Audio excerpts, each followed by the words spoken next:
2 Kings 17. Hoshea reigns over Israel. In the 12th year of Ahaz king of Judah, Hoshea the son of Elah became king over Israel in Samaria, and reigned for 9 years. He did evil in the sight of the Lord, only not as the kings of Israel who preceded him. Shalmaneser the king of Assyria marched against him, and Hoshea became his servant and paid him tribute. But the king of Assyria uncovered a conspiracy by Hoshea, who had sent messengers to So, king of Egypt, and had then brought no tribute to the king of Assyria, as he had done year by year. So the king of Assyria arrested him and confined him in prison. Then the king of Assyria invaded the entire land, and went up to Samaria and besieged it for 3 years. Israel captive. In the 9th year of Hoshea, the king of Assyria captured Samaria and led the people of Israel into exile to Assyria, and settled them in Hala and Habor, on the river of Gozan, and in the cities of the Medes. Why Israel fell. Now this came about because the sons of Israel had sinned against the Lord their God, who had brought them up from the land of Egypt, from under the hand of Pharaoh, king of Egypt, and they had feared other gods. They also followed the customs of the nations whom the Lord had driven out from the sons of Israel, and in the customs of the kings of Israel which they had introduced. And the sons of Israel did things secretly against the Lord their God which were not right. Moreover, they built for themselves high places in all their towns, from watchtower to fortified city. And they set up for themselves memorial stones and Asherim on every high hill and under every green tree, and there they burned incense on all the high places as the nations did that the Lord had taken into exile before them, and they did evil things, provoking the Lord. They served idols, concerning which the Lord had said to them, "You shall not do this thing."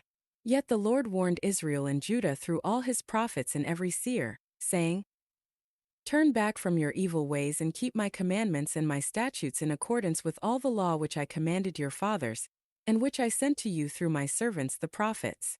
However, they did not listen, but stiffened their neck like their fathers, who did not believe in the Lord their God. They rejected his statutes and his covenant which he made with their fathers, and his warnings which he gave them. And they followed idols and became empty, and followed the nations that surrounded them, about which the Lord had commanded them not to do as they did. And they abandoned all the commandments of the Lord their God and made for themselves cast metal images, 2 calves. And they made an Asherah, and worshipped all the heavenly lights and served Baal. Then they made their sons and their daughters pass through the fire, and they practiced divination and interpreting omens, and gave themselves over to do evil in the sight of the Lord, provoking him. So the Lord was very angry with Israel, and he removed them from his sight. No one was left except the tribe of Judah. Judah did not keep the commandments of the Lord their God either, but they followed the customs which Israel had introduced. So the Lord rejected all the descendants of Israel and afflicted them and handed them over to plunderers, until he had cast them out of his sight. When he had torn Israel from the house of David, they made Jeroboam the son of Nebat king. Then Jeroboam drove Israel away from following the Lord, and misled them into a great sin. And the sons of Israel walked in all the sins of Jeroboam which he committed. They did not desist from them until the Lord removed Israel from his sight, just as he had spoken through all his servants the prophets. So Israel went into exile from their own land to Assyria until this day. Cities of Israel filled with strangers. Then the king of Assyria brought people from Babylon, Cutha, Ava, Hamath and Sepharvaim, and settled them in the cities of Samaria in place of the sons of Israel. So they took possession of Samaria and lived in its cities. And at the beginning of their living there, they did not fear the Lord. Therefore the Lord sent lions among them that were killing some of them. So they spoke to the king of Assyria, saying, "The nations whom you have taken into exile and settled in the cities of Samaria do not know the custom of the God of the land. So he has sent lions among them, and behold, they are killing them because they do not know the custom of the God of the land." Then the king of Assyria issued commands, saying, "Take one of the priests there whom you led into exile, and have him go and live there, and have him teach them the custom of the God of the land." So one of the priests whom they had led into exile from Samaria came and lived in Bethel, and taught them how they were to fear the Lord. But every nation was still making gods of its own, and they put them in the houses of the high places which the people of Samaria had made, every nation in their cities in which they lived. The men of Babylon made Sukkot-Benoth, the men of Cuth made Nergal, the men of Hamath made Ashima, and the Avites made Nibaz and Tartak, and the Sepharvites were burning their children in the fire to Adramelech and Anamelech, the gods of Sepharvaim. They also feared the Lord and appointed from their entire population priests of the high places, who acted for them in the houses of the high places. They feared the Lord, yet they were serving their own gods in accordance with the custom of the nations from among whom they had been taken into exile. To this day they act in accordance with the earlier customs. They do not fear the Lord, nor do they follow their statutes, their ordinances, the law or the commandments which the Lord commanded the sons of Jacob, whom he named Israel. The Lord made a covenant with them and commanded them, saying, "You shall not fear other gods, nor bow down to them, nor serve them, nor sacrifice to them.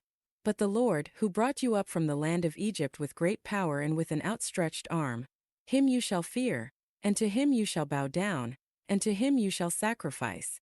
And the statutes, the ordinances, the law, and the commandment which he wrote for you, you shall take care to do always, and you shall not fear other gods. The covenant that I have made with you, you shall not forget, nor shall you fear other gods. But you shall fear the Lord your God, and he will save you from the hand of all your enemies." However, they did not listen, but they kept acting in accordance with their earlier custom. So, while these nations feared the Lord, they also served their idols. Their children likewise and their grandchildren, just as their fathers did, they do to this day. 2 Kings 18. Hezekiah reigns over Judah. Now it came about in the 3rd year of Hoshea, the son of Elah king of Israel, that Hezekiah the son of Ahaz king of Judah became king. He was 25 years old when he became king, and he reigned for 29 years in Jerusalem, and his mother's name was Abi the daughter of Zechariah. He did what was right in the sight of the Lord, in accordance with everything that his father David had done.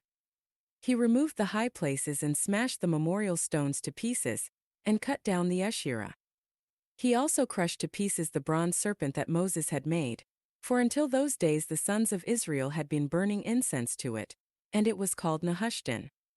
He trusted in the Lord, the God of Israel, and after him there was no one like him among all the kings of Judah, nor among those who came before him. For he clung to the Lord. He did not desist from following him, but kept his commandments, which the Lord had commanded Moses. Hezekiah victorious. And the Lord was with him.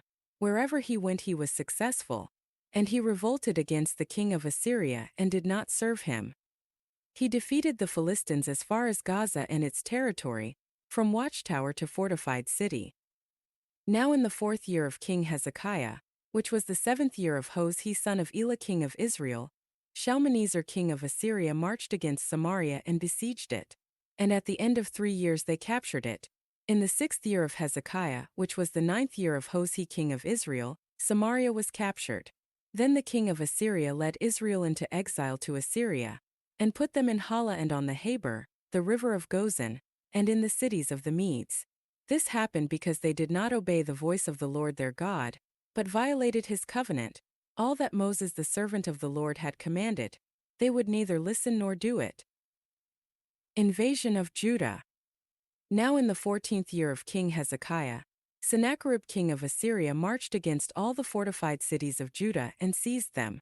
Then Hezekiah king of Judah sent messengers to the king of Assyria at Lachish, saying, "I have done wrong. Withdraw from me. Whatever you impose on me I will endure." So the king of Assyria imposed on Hezekiah king of Judah the payment of 300 talents of silver and 30 talents of gold. Hezekiah then gave him all the silver that was found in the house of the Lord, and in the treasuries of the king's house.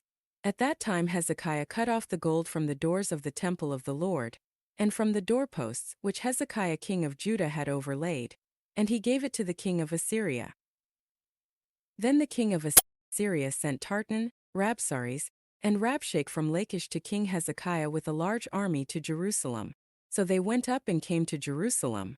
And when they went up, they came and stood by the conduit of the upper pool, which is on the road of the fuller's field. Then they called to the king, and Eliakim the son of Hilkiah, who was in charge of the household, Shebna the scribe, and Joah the son of Asaph the secretary went out to them. And Rabshakeh said to them, Say now to Hezekiah, This is what the great king, the king of Assyria says. What is this confidence that you have? You say, but they are only empty words. I have a plan and strength for the war. Now on whom have you relied, that you have revolted against me? Now behold, you have relied on the support of this broken reed on Egypt, on which if a man leans it will go into his hand and pierce it. That is how Pharaoh king of Egypt is to all who rely on him. However, if you say to me, We have trusted in the Lord our God, is it not he whose high places and whose altars Hezekiah has removed, and has said to Judah and to Jerusalem, You shall worship before this altar in Jerusalem? Now then, come make a wager with my master the king of Assyria. I will give you 2,000 horses, if you are able on your part to put riders on them. How then can you drive back even one official of the least of my master's servants, and rely on Egypt for chariots and horsemen? Have I now come up without the Lord's approval against this place to destroy it? The Lord said to me, Go up against this land and destroy it. Single quote. Then Eliakim the son of Hilkiah, Shebna, and Joah said to Rabshakeh, Speak now to your servants in Aramaic, because we understand it, and do not speak with us in Judean so that the people who are on the wall hear you. But Rabshakeh said to them, Has my master sent me only to your master and to you to speak these words? Has he not also sent me to the men who sit on the wall, doomed to eat their own dung and drink their own urine with you? Then Rabshakeh stood up and shouted with a loud voice in Judean, saying, Hear the word of the great king, the king of Assyria. This is what the king says. Do not let Hezekiah deceive you, for he will not be able to save you from my hand. And do not let Hezekiah lead you to trust in the Lord by saying, The Lord will certainly save us, and this city will not be handed over to the king of Assyria. Do not listen to Hezekiah, for this is what the king of Assyria says. Make your peace with me and come out to me and eat each one from his vine and each from his fig tree and drink each one the waters of his own cistern, until I come and take you to a land like your own land, a land of grain and new wine, a land of bread and vineyards, a land of olive trees producing oil and of honey, so that you will live and not die. But do not listen to Hezekiah, because he misleads you by saying, The Lord will save us. Has any of the gods of the nations actually saved his land from the hand of the king of Assyria? Where are the gods of Hamath and Arpad? Where are the gods of Sepharvaim, Hena, and Ivah? Have they saved Samaria from my hand? Who among all the gods of the lands are there who have saved their land from my hand, that the Lord would save Jerusalem from my hand? But the people were silent and did not answer him with even a word, because it was the king's command, Do not answer him. Then Eliakim the son of Hilkiah, who was in charge of the household, and Shebna the scribe and Joah the son of Asaph, the secretary, came to Hezekiah with their clothes torn, and they reported to him the words of Rabshakeh.